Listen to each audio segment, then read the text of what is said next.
మన ప్రభువైన యేసుక్రీస్తు నామములో అందరికీ వందనాలండి.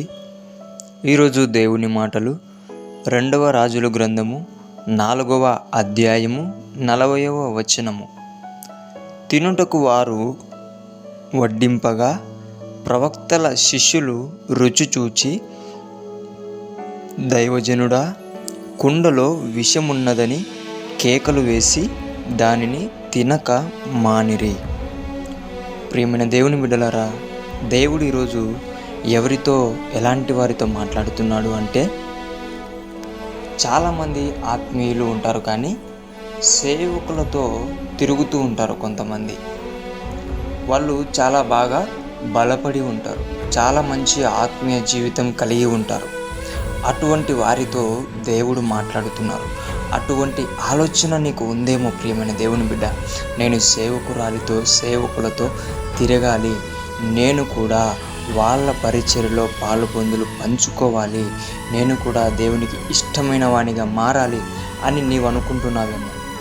నువ్వు ఎలాంటి వాడివిగా ముందు ఉండాలి అంటే, నీ సేవకుని, నీ సేవకురాలిని కాపాడుకునే విధముగా నువ్వు తయారవ్వాలి. చూడండి, ఈ రోజుల్లో చాలామంది అలా లేరు. సేవకుడు ఇక్కడ మనం గమనించినట్లయితే శిష్యులు ఏం చేశారు, తినేసి అక్కడ విషం ఉన్నదని తెలిపారు. అప్పుడు అక్కడ తినకుండా మానేసి తర్వాత ఆ దైవజనుడు ఒక పిండి కలపడం ద్వారా అది విషము లేకోకుండా మారిపోయింది. ఈ రోజుల్లో ఎలా ఉన్నారు, ఫస్ట్ దైవ సేవకుడు తిన్నాక అతనికి ఏమైనా ప్రాబ్లం అయితే తినరు, ప్రాబ్లం లేకపోతే తింటారు. అలాంటి శిష్యులు ఈ రోజుల్లో తయారైపోయినారు. అటువంటి వారిగా ఉండకూడదు. మనం ఎలాంటి వారిగా ఉండాలా, మనకు దేవుడిచ్చిన సేవకులను కాపాడుకునే బిడ్డల్లాగా మనం ఉండాలి.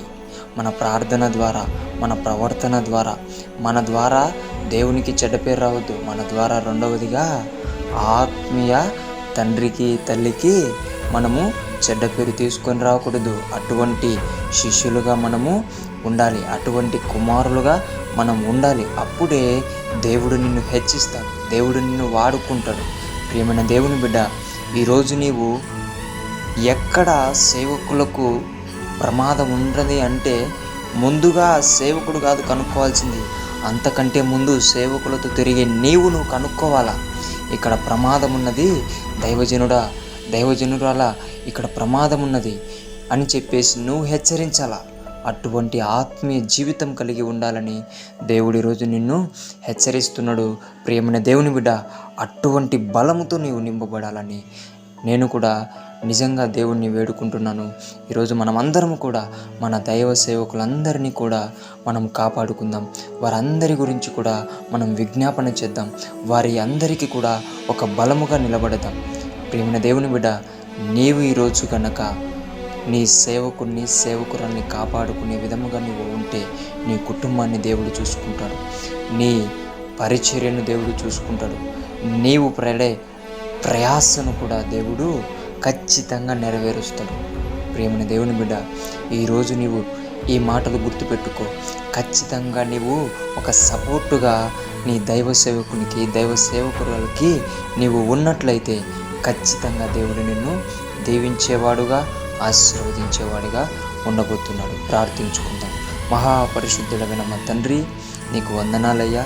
తండ్రి, ఎన్ని రోజులు మాకు తెలియక నాన్న తండ్రి, ఆయన ఏం చేస్తే దాని ప్రకారం వెళ్ళిపోతూ ఉంటున్నాం. కానీ తండ్రి, మేము దైవ సేవకునిలాగా మేము కూడా అన్నిటినీ కనుక్కొని, మేము మాకిచ్చిన ఆత్మీయ తల్లిని తండ్రిని కాపాడుకునే విధముగా బలాన్ని, శక్తిని, ఆత్మీయతను మాకు ప్రసాదించమని యేసు నామములో ప్రార్థిస్తున్నాము తండ్రి.